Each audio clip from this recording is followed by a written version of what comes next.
KTV எடுத்துக்கிட்டோம் அப்படின்னா இவருடைய படங்கள் இல்லாமல் கேடிவியுடைய ஒரு வாரம் முழுசாக முடியாது. கண்டிப்பாக ஒரு வாரத்தில் பல முறை இவருடைய படங்கள் வந்துடும். சிலது வந்து ரொம்ப நல்ல ஹிட் படங்கள். வி சேகர் அவர்களை பற்றி சொல்லுங்களேன், ஒரு இயக்குனரா. இல்லை, வி சேகரை பொறுத்த வரைக்கும் அவர் காஞ்சிபுரம் பகுதியை சேர்ந்தவர். அவருடைய உறவினர் கண்ணப்பன்கிறவர் ஏவிஎம்மில் வேலை பார்க்குறாரு. அதனால் அந்த ஏவிஎம்மில் என்ன பண்ணுறாருன்னா பியூசி வரைக்கும் படிச்சுட்டு அப்புறம் ஏவிஎம்மில் வேலை செய்கிறார்.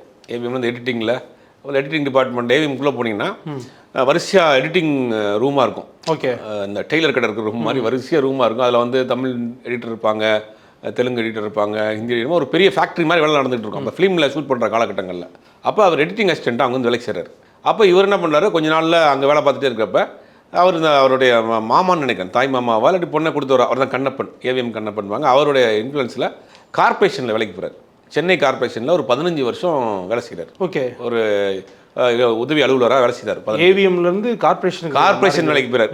ஆனால் இவருக்கு அந்த சிறு வயதிலிருந்தே தமிழ் மீதும் இலக்கியத்தின் மீது ஒரு ஆர்வம், நிறையா இலக்கிய கூட்டங்களில் போகிறது, பார்க்குறது, பேசுகிறது, படிக்கிறது, தமிழ் மொழி பற்று மீது உள்ளவர், அந்த மாதிரி நபர் உள்ளவர். அதனால் என்ன பண்ணார்னா, அவர் அங்கே கார்பரேஷனில் வேலை பார்த்தா கூட அந்த இலக்கியம் சார்ந்த ஆர்வம் அவருக்கு இருந்துக்கிட்டே இருந்திருக்கு. இதை பார்த்துட்டு என்ன பண்ணுறாரு, அவர் ஒரு ஆர்வம் உள்ள ஒரு நபராக இருக்கிறாரு, இவரை வந்து நம்ம ஏதாவது ஒரு சினிமாவுக்கு பயன்படுத்தணும்னு சொல்லிட்டு அவர் மாமா தான் வந்து இவரை சினிமா கொண்டு வரணும்னு நினைக்கிறாரு.